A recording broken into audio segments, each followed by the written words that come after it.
ہم غریبوں کے ساتھ میں کھانا نہیں چاہتے، ہم مزدوروں کے ساتھ میں بیٹھ کر کھانا نہیں کھانا چاہتے، ہمیں جگہ بھی اسٹینڈرڈ چاہیے اور ہمیں ساتھ میں بیٹھنے والا بھی اسٹینڈرڈ چاہیے۔ ہماری حالت یہ ہے، اگر کسی غریب کے گھر سے کھانے کی دعوت آ جاتی ہے تو ہم نہیں جاتے ہیں، لیکن اگر کسی امیر کے گھر سے دعوت آتی ہے تو ہم بڑے شوق سے جاتے ہیں۔ غریب آدمی اگر اپنی یہاں کھانے پر بلائے، دعوت میں بلائے، اپنی یہاں شادی بیاہ کے اندر بلائے تو ہم اس کو جانا پسند نہیں کرتے، لیکن اگر امیر آدمی ہمیں بلاتا ہے تو ہم بڑے شوق سے جاتے ہیں۔ یہ ہماری حالت ہے۔ اور فرق کیا ہوتا ہے؟ فرق آپ اچھے طریقے سے جانتے ہیں۔ غریب آدمی کے گھر پہ جائیں گے، جس کپڑے سے وہ اپنے منہ کو صاف کرتا ہے، جس کپڑے سے وہ اپنے منہ کو صاف کرتا ہے، اسی کپڑے سے وہ آپ کے لیے کرسی کو بھی صاف کر دے گا اور اس پر آپ کو بٹھائے گا۔ یہ عزت دیتا ہے غریب آدمی۔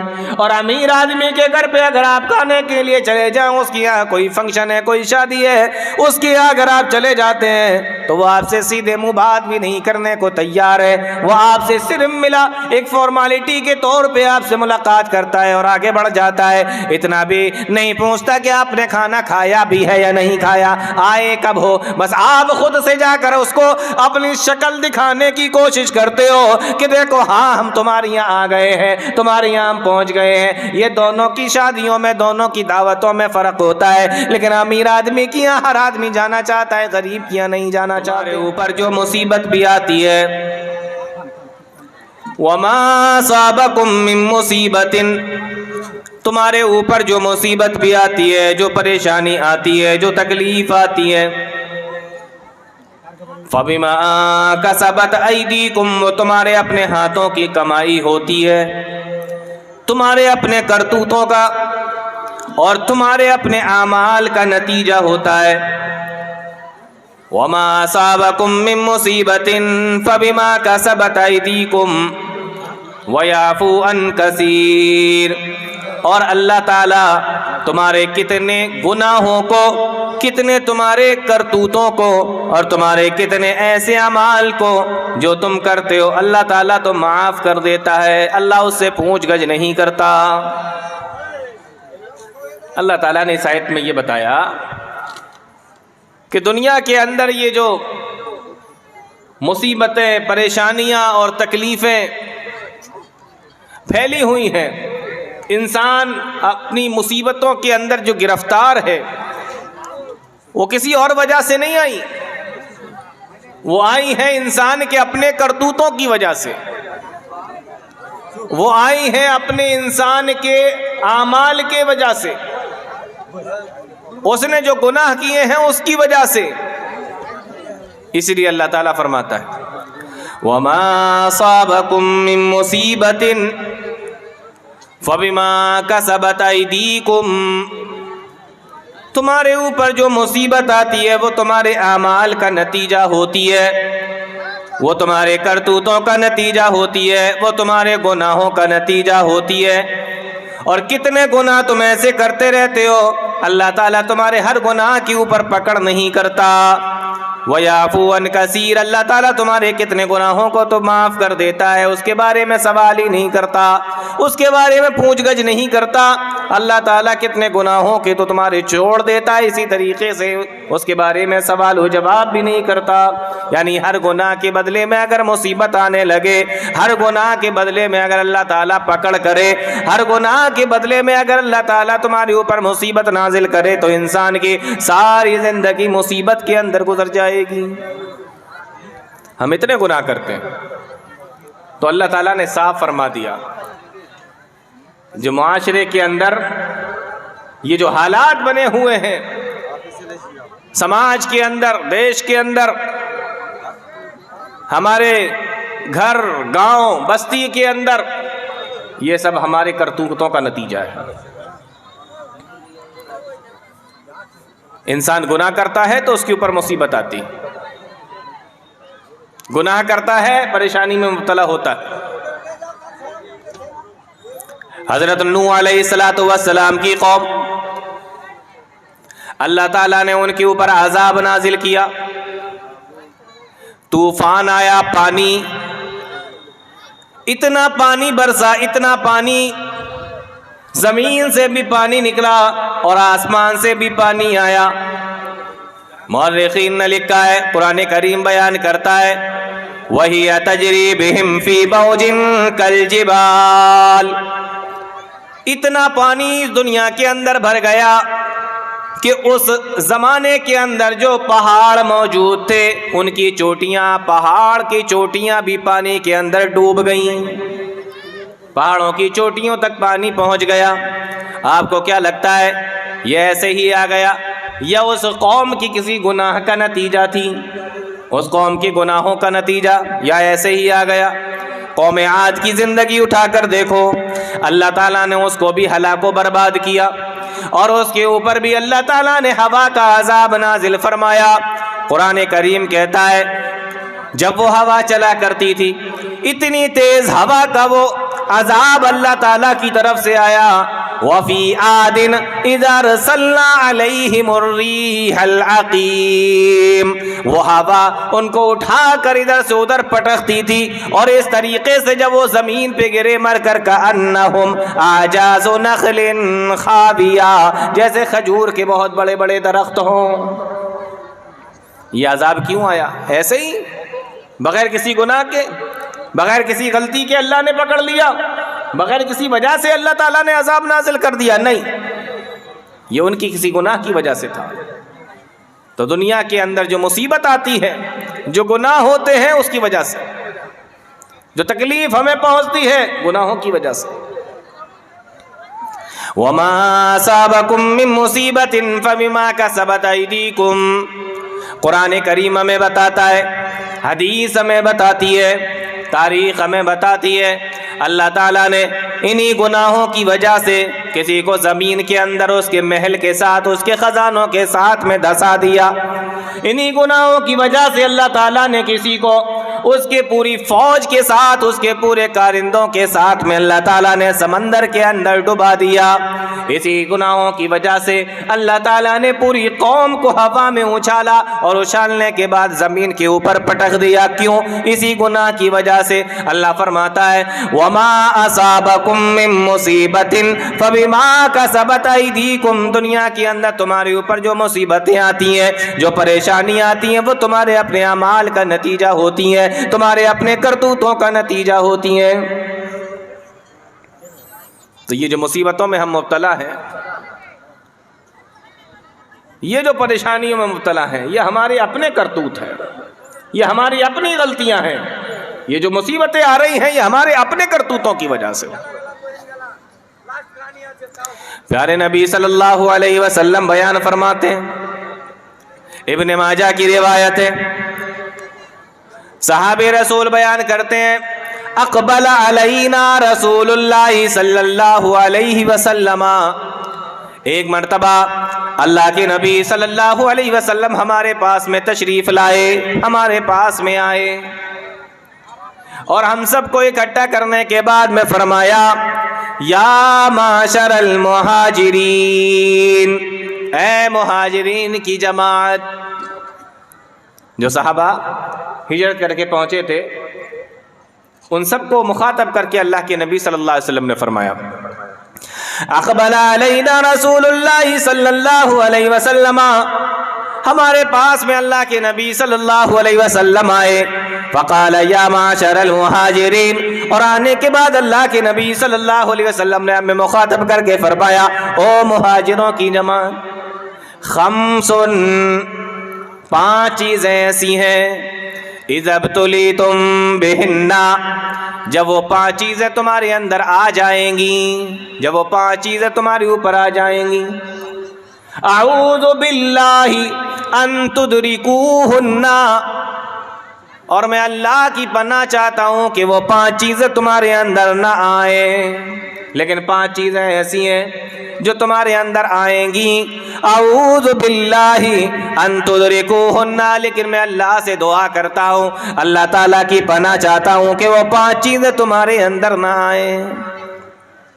کون سی 5 چیزیں؟ پیارے نبی صلی اللہ علیہ وسلم نے مہاجرین کو مخاطب کر کے فرمایا لیکن یہ 5 چیزیں پوری امت کے لیے آپ نے بیان فرمائی. پہلی چیز اللہ کے نبی صلی اللہ علیہ وسلم نے بیان فرمائی, لم تظہر الفاحشۃ فی قوم قط حتی یعلنوا بها. او مہاجرین کی جماعت سن لو, جب کسی قوم کے اندر بے حیائی پھیل جائے گی, بدکاری پھیل جائے گی, زناکاری پھیل جائے گی, حتی یعلنوا بها, یہاں تک کہ وہ اس کو اعلانیہ طور پہ کرنے لگیں گے. پہلے انسان گناہ کرتا تھا, ڈرتا تھا, اللہ سے بھی ڈرتا تھا اور سماج سے بھی ڈرا کرتا تھا. لیکن آج دیکھو گناہ کرتا ہے تو کھلے عام ڈرتا نہیں ہے, بلکہ اس کو بتایا بھی کرتا ہے. گناہ بھی کرتے ہیں اور پوری ڈھٹائی کے ساتھ میں بتاتے بھی ہیں. آج نہ ہمیں اللہ کا ڈر ہے, نہ سماج کی کوئی شرم ہے. گناہ کرنے کے بعد ہم بڑی ہمت کے ساتھ میں, بڑی ڈھٹائی کے ساتھ میں لوگوں کے سامنے اس گناہ کو بیان بھی کرتے ہیں. ڈر نکل گیا دل کے اندر سے, شرم نکل گئی دل کے اندر سے. پہلے گناہ ہوا کرتے تھے, چھپ کر لوگ کیا کرتے تھے, لیکن آج اعلانیہ طور پہ کر رہے ہیں. لم تظہر الفاحشۃ فی قوم, جب کسی قوم کے اندر بے حیائی پھیل جائے, بدکاریاں پھیل جائیں, حتی یعلنوا فیہا, یہاں تک کہ اعلانیہ طور پر ان کے اندر برائیاں ہونے لگے. الا فشا فیہم الطاعون والاوجاع, اللہ کے نبی صلی اللہ علیہ وسلم بیان فرماتے ہیں, او میرے صحابہ, او مہاجرین کی جماعت, اگر کسی قوم کے اندر بے حیائی اور برائی عام ہو جائے گی, پھیل جائے گی, اعلانیہ طور پر ہونے لگے گی, تو اللہ تعالیٰ اس کے بدلے میں الا فشا فیہم الطاعون والاوجاع, اللہ تعالیٰ اس کے بدلے میں طاعون جیسی بیماریاں اس قوم کے اندر مبتلا کر دے گا, اس قوم کے اندر بھیج دے گا. والاوجاع, اور خطرناک طریقے کی بیماریاں اس قوم کے اندر پھیل جائیں گی. آپ ذرا غور کریں, کس کس طریقے کی برائیاں ہمارے سماج کے اندر ہیں اور کس کس طریقے کی بیماریاں ہمارے سماج کے اندر ہیں. اللہ کے نبی فرماتے ہیں طاعون کی بیماری, یہ نام تو ہم نے بہت سنا ہوگا, لیکن پیارے نبی فرماتے ہیں والاوجاع, اور ایسی بیماریاں بھی قوم کے اندر, سماج کے اندر پیدا ہوں گی. التی لم تکن مضت فی اسلافہم الذین مضوا, ایسی بیماریاں تمہارے اندر پیدا ہو جائیں گی کہ اس سے تم سے پہلے کے لوگوں نے اس بیماری کا نام تک نہیں سنا ہوگا. آج دیکھیں نا کس کس طریقے کی بیماریاں ہیں. کسی نے سنا تھا کورونا کی بیماری آئی نا, ہزاروں لاکھوں کی تعداد میں لوگ مر گئے. کسی نے نام بھی نہیں سنا ہوگا, سوچا بھی نہیں ہوگا کہ کوئی ایسی بیماری بھی آ سکتی ہے. اسی بے حیائی کے نتیجے میں ایڈز جیسی بیماری وہ بھی آئی, اور کس کس طریقے کی بیماریاں سماج کے اندر, کس کس طریقے کی بیماریاں آج دنیا کے اندر الگ الگ ناموں کے ساتھ میں آتی ہیں. ہزاروں لاکھوں لوگ اس بیماری کے اندر مبتلا ہوتے ہیں, دنیا سے چلے جاتے ہیں, ختم ہو جاتے ہیں. اگر ہمارے پرانے بزرگوں سے پوچھو, پرانے بوڑھوں سے پوچھو, کیا تم نے اس بیماری کا کبھی نام بھی سنا تھا؟ التی لم تکن مضت فی اسلافہم الذین مضوا, انہوں نے اس کا نام بھی نہ سنا ہوگا. یہ وبائیں کیوں آ رہی ہیں, یہ بیماریاں کیوں آ رہی ہیں, یہ الگ الگ نام سے بیماریاں کیوں آ رہی ہیں؟ التی لم تکن مضت فی اسلافہم الذین مضوا, اللہ کے نبی جناب محمد رسول اللہ صلی اللہ علیہ وسلم نے ہمیں پہلے ہی بتا دیا تھا کہ کسی قوم کے اندر جب بے حیائی پھیل جائے گی, بدکاری پھیل جائے گی, عام ہو جائے گی, تو اللہ تعالیٰ اس کے بدلے میں الگ الگ طریقے کی, الگ الگ اور نئی نئی طریقے کی بیماریاں قوم کے اوپر مسلط کر دے گا, بیماریاں بھیج دے گا. وہ بیماریاں آ رہی ہیں تو پیارے نبی صلی اللہ علیہ وسلم نے پہلی چیز یہ بیان فرمائی. آج انسان پریشان ہے, کسی کو کورونا ہو گیا, کسی کو ڈینگو ہو گیا، عجیب و غریب طریقے کی بیماریاں، سوائن فلو یہ بھی ایک بیماری ہے، لاکھوں لوگ اس میں بھی مرے تھے، برڈ فلو یہ بھی ایک بیماری ہے۔ لوگوں کو لگتا ہے کہ یہ تو بخار اخار ہے، کچھ ابھی ختم ہو جائے گا، لیکن کتنے لوگ اس میں ختم ہوئے ہیں؟ کیوں ہیں؟ کیوں آ رہی ہیں یہ بیماریاں؟ کبھی غور کیا؟ پیارے نبی صلی اللہ علیہ وسلم کی اس حدیث پر غور کریں، آپ نے فرمایا کہ جب بے حیائی عام ہو جائے تو بیماریاں بھی عام ہو جائیں گی، اور ایسی بیماریاں آئیں گی نئی نئی نام سے، نئی نئی طریقے کی بیماریاں جو پہلے لوگوں نے نام بھی نہیں سنا ہوگا۔ اب کوئی آدمی بیٹھ جائے اور کہے کہ عجیب طریقے کی بیماریاں آ گئی، اللہ فرماتا ہے وَمَا أَصَابَكُم مِّن مُّصِيبَةٍ فَبِمَا كَسَبَتْ أَيْدِيكُمْ، یہ مصیبت جو تمہارے اوپر آئی ہے یہ تمہارے اپنے اعمال کا نتیجہ ہے، تمہارے اپنے کرتوتوں کا نتیجہ ہے۔ اسلام بے حیائی کو پسند نہیں کرتا، اسلام بدکاری کو پسند نہیں کرتا، بلکہ اللہ تعالیٰ نے قرآن کریم کے اندر تو یہاں تک فرمایا ان الذین یحبون ان تشیع الفاحشۃ فی الذین آمنوا، جو لوگ اس بات کو پسند کرتے ہو کہ سماج کے اندر بے حیائی پھیل جائے، لہم عذاب علیم فی الدنیا والآخرہ، اللہ تعالیٰ ان کو دنیا کے اندر بھی اور آخرت کے اندر دردناک عذاب دے گا۔ موبائل فون کا استعمال کرنے والوں، موبائل فون کا غلط استعمال کرنے والوں، آج ایک آپ کے بٹن دبانے پر اور ایک بار آپ کو ٹک کرنے پر، کلک کرنے پر، ایک بار ٹچ کرنے پر بے حیائی کی چیزیں بھی موبائل پہ آپ کے سامنے آ جائیں گی، اور اگر آپ چاہیں گے تو اچھی چیزیں بھی آپ کے سامنے آ جائیں گی۔ اللہ تعالیٰ نے انسان کو بنایا، دو راستے اللہ تعالیٰ نے دکھا دیے، یہ بھلائی کا راستہ ہے، یہ برائی کا راستہ ہے، یہ جنت کا راستہ ہے، یہ جہنم کا راستہ ہے، اور انسان کو چوائس دے دی، انسان کو اپنا آپشن ہے، اپنی خواہش ہے، وہ جس راستے پر جانا چاہے چلا جائے۔ آدھی رات کا وقت ہے، انسان اپنے کمرے کے اندر لیٹا ہوا ہے، دروازہ بھی بند ہے، کوئی دیکھنے والا نہیں ہے، کوئی آنکھ اس کو نہیں دیکھ رہی ہے، موبائل فون اس کا اپنے ہاتھ میں ہے۔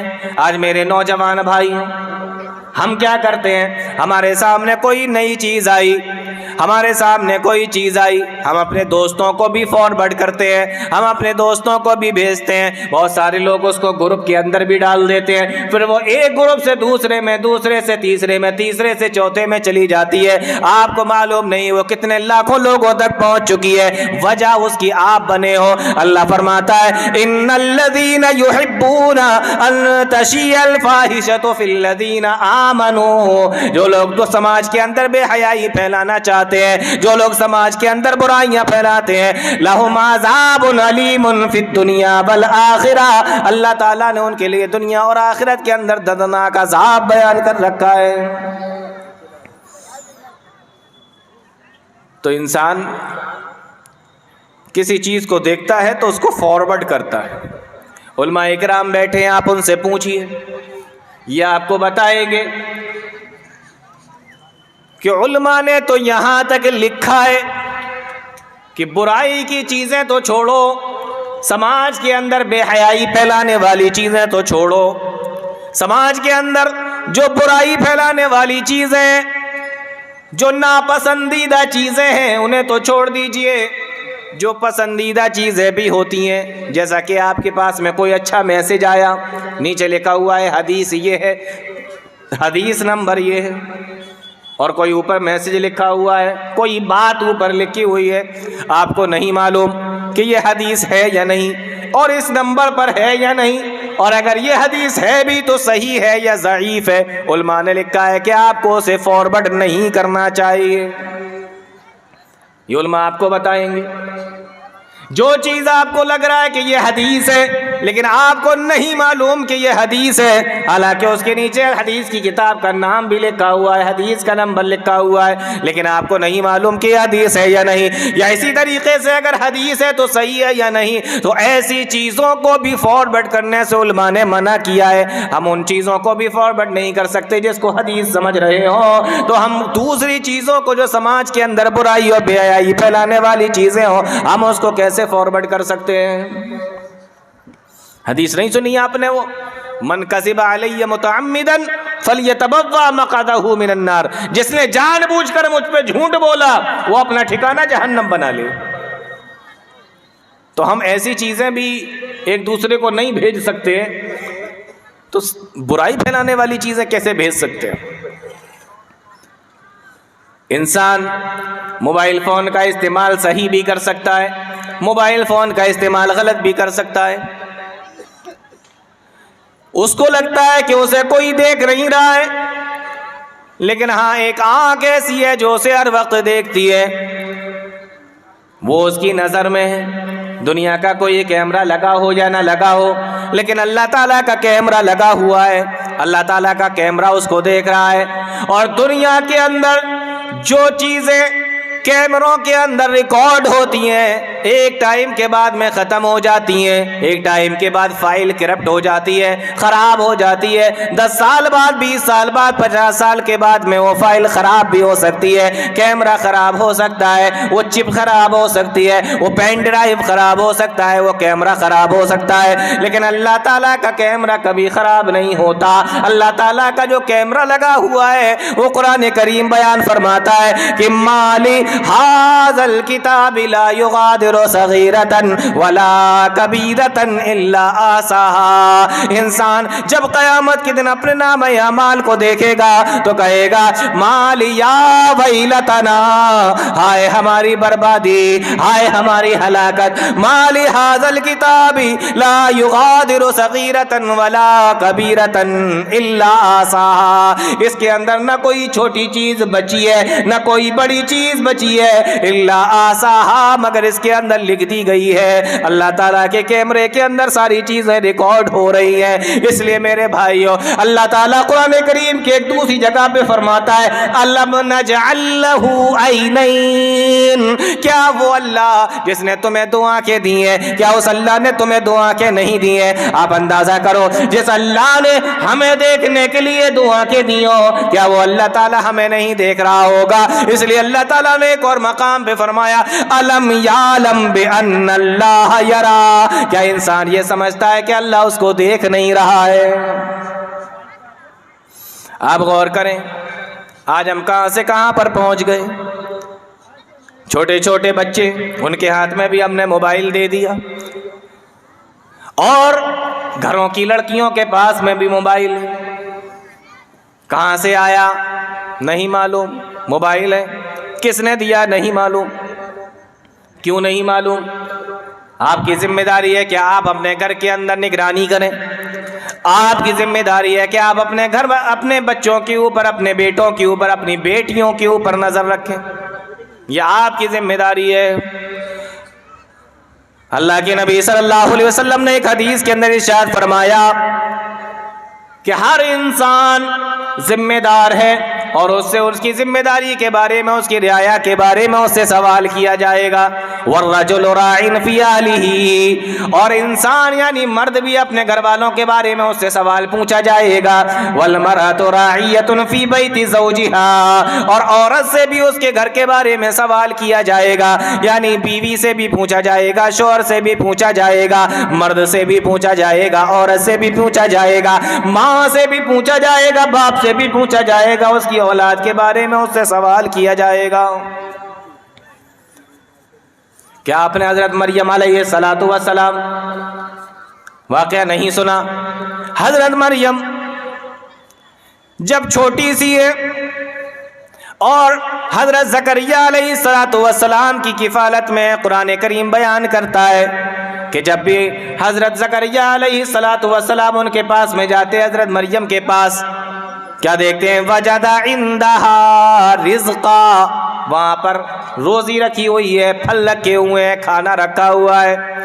حضرت زکریا علیہ السلام جب یہ تمام چیزوں کو دیکھتے ہیں کہتے ہیں کہ ذمہ داری تو میری ہے، لا کر میں تمہیں دیتا ہوں، کھانے پینے کی ذمہ داری میری ہے، پھل وغیرہ لانے کی ذمہ داری تو میری ہے، میں نے تمہیں لا کر دیا نہیں، پھل یہاں پہ رکھے ہوئے ہیں۔ قالا یا مریم انا لکی ھذا، فوراً سوال کرتے اے مریم او میری بچی بتا یہ تیرے پاس میں کہاں سے آیا؟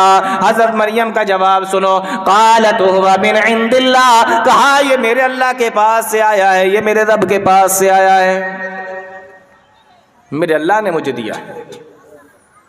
معلوم یہ ہوا کہ اگر ماں باپ اپنے بچی کے پاس میں یا اپنے بچے کے پاس میں کوئی ایسی چیز دیکھیں جو ماں باپ نے لا کر نہیں دی ہے تو سوال کریں کہ یہ تیرے پاس میں کہاں سے آیا۔ یہ ہے ذمہ داری، آپ کو پوچھنا پڑے گا، بیٹے سے بھی پوچھنا پڑے گا اور بیٹی سے بھی پوچھنا پڑے گا۔ اگر ماں نے لا کر نہیں دیا، باپ نے لا کر نہیں دیا تو یہ تیرے پاس میں کہاں سے آیا؟ حضرت زکریا نے حضرت مریم سے بھی یہی سوال کیا، یا مریم انا لکی ھذا، جن کی عصمت کی اور جن کی عزت کے بارے میں اللہ تعالیٰ نے قرآن کریم کے اندر بیان فرمایا، واللتی احسنت فرجہا، مریم تو وہ عورت تھی جنہوں نے اپنی عزت کی حفاظت کی ہے، اس کے باوجود بھی مریم سے سوال کیا جا رہا ہے۔ آج ہم اپنے بچوں سے سوال نہیں کرتے، آج ہم اپنی بچیوں سے سوال نہیں کرتے۔ آج ہمارے بچے کالج میں پڑھنے کے لیے جاتے ہیں، ہماری بچیاں بھی کالجوں میں پڑھنے کے لیے جاتی ہیں اور گفٹ لے لے کر کالجوں سے گھر پہ واپس آتی ہیں، گفٹ لے لے کر کالجوں سے گھر پہ واپس آتی ہیں۔ آج ان کے ماں باپ ان کو دیکھ کر خوش تو ہوتے ہیں لیکن سوال نہیں کرتے، یا مریم انا لکی ھذا، یہ سوال جو مریم سے حضرت زکریا نے پوچھا تھا وہ ان سے سوال نہیں کرتے۔ تو پوچھنا چاہیے کہ یہ کہاں سے آیا، یہ ذمہ داری ہے۔ قالت هو من عند اللہ، کہا یہ میرے رب کے پاس سے آیا ہے۔ اور پھر آگے فرمایا ان اللہ یرزق من یشاء بغیر حساب، اللہ تعالیٰ جس کو چاہتا ہے بغیر حساب و کتاب کے عطا فرماتا ہے۔ یہ اللہ تعالیٰ کی حکمت ہے، اس کی رحمت ہے، وہ جس کو چاہے بغیر حساب دے۔ آپ دیکھیں نا دنیا کے اندر امیر سے امیر آدمی آپ کو مل جائے گا، انسان کام کرتا ہے، محنت کرتا ہے، اللہ تعالیٰ اس کے بدلے میں اس کو دیتا بھی ہے اور خوب دیتا ہے، دیتا چلا جاتا ہے، یہ اللہ کی مرضی ہے، جس کو چاہے دے۔ ایک چیز میں یہاں پہ آپ کو بتا رہا ہوں، بڑی بہترین چیز، بڑی زبردست چیز ہے، اس کو یہاں سے لے کر جائیے۔ قرآن کریم بیان کرتا ہے جب مریم نے حضرت زکریا سے یہ کہا کہ یہ اللہ کے پاس سے آیا، مورخین نے لکھا ہے حضرت زکریا نے جب دیکھا کہ وہی اللہ، غور سے سننا اس بات کو، وہی اللہ جو مریم کو بغیر موسم کے پھل کھلا سکتا ہے، جو بغیر موسم کے مریم کو پھل دے سکتا ہے، تو حضرت زکریا جن کے گھر میں ابھی تک اولاد نہیں ہوئی تھی سوچنے لگے وہ اللہ تعالیٰ مجھے اولاد کیوں نہیں دے سکتا۔ قرآن کریم بیان کرتا ہے حضرت مریم کا جواب سننے کے بعد ہنالک دعا زکریا ربا، حضرت زکریا علیہ السلام نے اس وقت اپنے رب سے دعا کی، اور قرآن کہتا ہے اللہ تعالیٰ نے زکریا علیہ السلام کی دعا کو بھی سن لیا، اور حضرت زکریا علیہ السلام کی دعا کو سننے کے بعد اللہ تعالیٰ نے ان کو بھی بیٹا عطا فرما دیا۔ یہاں ایک بڑا بہترین نقطہ علماء نے بیان کیا ہے اور وہ آج میں آپ کو بتا کے جا رہا ہوں۔ نقطہ کیا ہے؟ حضرت مریم کے پاس میں دیکھا کہ پھل رکھے ہوئے ہیں، دل میں خیال آیا کہ اللہ تعالیٰ مجھے کیوں نہیں دے سکتا، اسی وقت فوراً دعا کی، اللہ تعالیٰ نے فوراً دعا کو سن لیا۔ علماء نے یہاں پر ایک بڑا پیارا نقطہ لکھا ہے، وہ لکھتے ہیں کہ اگر انسان کسی دوسرے انسان کے پاس میں کوئی نعمت دیکھے، جیسے اس نے دیکھا کہ محلے کا کوئی آدمی ہے نئی کار لے کر آیا ہے، نئی موٹر سائیکل لے کر آیا ہے، نئی کار لے کر آیا ہے، یا اسی طریقے سے اس نے دیکھا کہ کوئی چیز انسان کسی دوسرے کے پاس میں کوئی نعمت اللہ تعالیٰ کی دیکھتا ہے،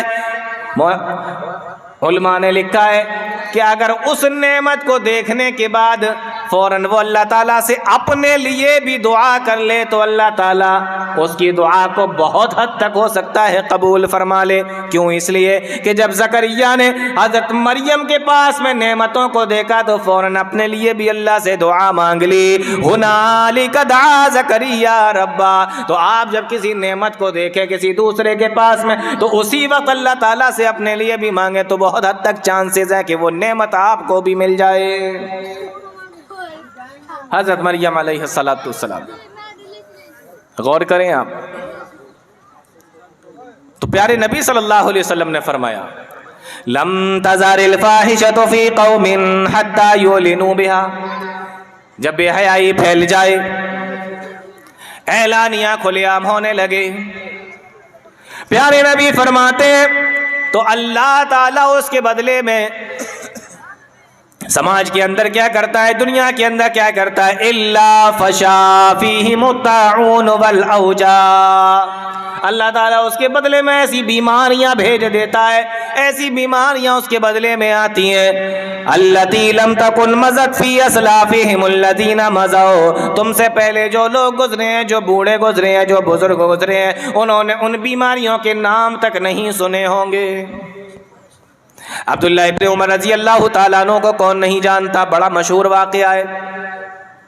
عبداللہ ابن عمر رضی اللہ تعالیٰ عنہ ایک مرتبہ ایک سفر میں جا رہے ہیں, گرمی کا زمانہ ہے اور دھوپ بھی بڑی تیز نکلی ہوئی ہے. عبداللہ ابن عمر رضی اللہ تعالیٰ عنہ راستے سے جا رہے ہیں, ساتھ میں کچھ اور لوگ بھی ہیں. آپ نے فرمایا اے لوگو, آگے چل کر کوئی سایہ اگر نظر آئے تو وہاں پہ پڑاؤ ڈال لیتے ہیں, وہاں پر بیٹھیں گے, کچھ دیر آرام کریں گے, اسی کے سائے میں ظہر کی نماز بھی ادا کریں گے اور پھر کھانا بھی کھائیں گے, تھوڑی دیر آرام بھی کر لیں گے. ابھی آگے چلے جا رہے ہیں, گرمی کا زمانہ ہے, دھوپ سخت نکلی ہوئی ہے. مورخین نے لکھا ہے تھوڑی دور جانے کے بعد ایک پہاڑ کا سایہ ان کو نظر آتا ہے. پہاڑ کا سایہ جب وہ دیکھتے ہیں اپنے لوگوں سے کہتے ہیں کہ چلو یہیں پر تھوڑی دیر کے لیے رکتے ہیں. رک گئے. جب کھانا کھانے کا ٹائم آیا, دسترخوان لگایا گیا اور اس کے اوپر جب کھانا رکھا گیا, ابھی کھانا شروع نہیں کیا تھا, کھانا کھانے ہی کے لیے بیٹھے تھے.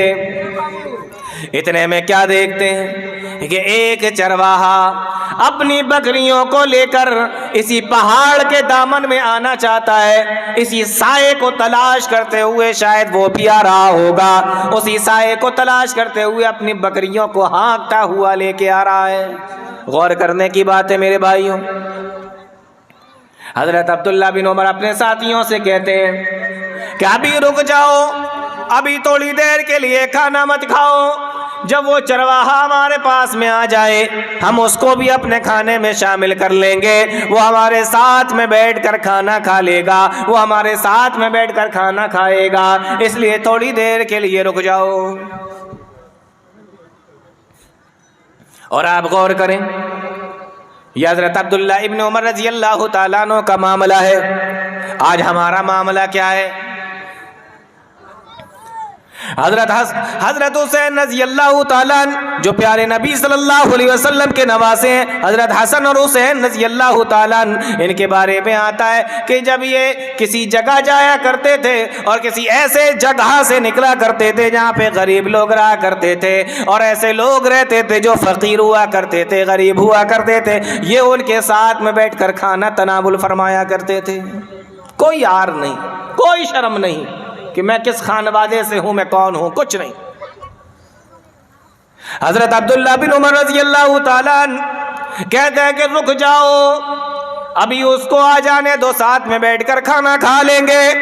وہ چرواہا بھی دھوپ سے بچنے کے لیے اور گرمی سے بچنے کے لیے اپنی بکریوں کو ہانکتا ہوا اس پہاڑ کے دامن میں لے کر آیا, اس پہاڑ کے سائے میں لے کر اپنی بکریوں کو لے کر آیا. مورخین نے لکھا ہے جب وہ چرواہا آ گیا عبداللہ ابن عمر رضی اللہ تعالیٰ عنہ نے اس کو بلایا, سلام و کلام ہوا اور پھر بات چیت ہوئی. عبداللہ ابن عمر کہتے ہیں آؤ میرے بھائی, تمہارا ہی تو انتظار ہو رہا ہے, دسترخوان لگا ہوا ہے, کھانا بھی تیار ہے, آ جاؤ ساتھ میں بیٹھ کر ہمارے کھانا کھاؤ. جب اس نے یہ سنا عبداللہ ابن عمر رضی اللہ تعالیٰ عنہ کو جواب دیتا ہے, کہتا ہے کہ آپ کھانا کھا لیجئے, میں روزے سے ہوں, میں آپ کے ساتھ میں کھانا نہیں کھا سکتا. سمجھ میں آ رہی ہے بات؟ عبداللہ ابن عمر رضی اللہ تعالیٰ عنہ اس کا یہ جواب سن کر حیران ہو جاتے ہیں.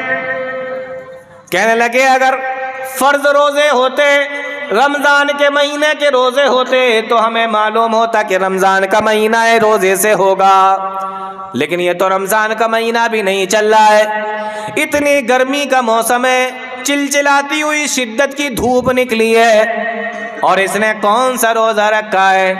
عبداللہ ابن عمر نے اس سے سوال کیا کہ تو نے یہ کون سا روزہ رکھا ہے؟ کہنے لگا کہ میں نے نفلی روزہ رکھا ہے. میرے بھائیوں غور کروں, آج ہمیں فرض روزے رکھنا بھاری پڑ جاتے ہیں, آج ہم فرض روزے رکھنے سے بھی بچتے ہیں. نوجوان آدھے روزے رکھتے ہیں, آدھے روزے نہیں رکھتے. کتنے لوگوں کے بارے میں ایسا سننے میں آیا, پورے مہینے روزے نہیں رکھ پاتے, 15 دن کے روزے رکھے, 15 دن کے نہیں رکھے, جتنی مرضی آئی اتنے رکھے, جتنے چاہا نہیں رکھے. یہ حال ہے ہمارا.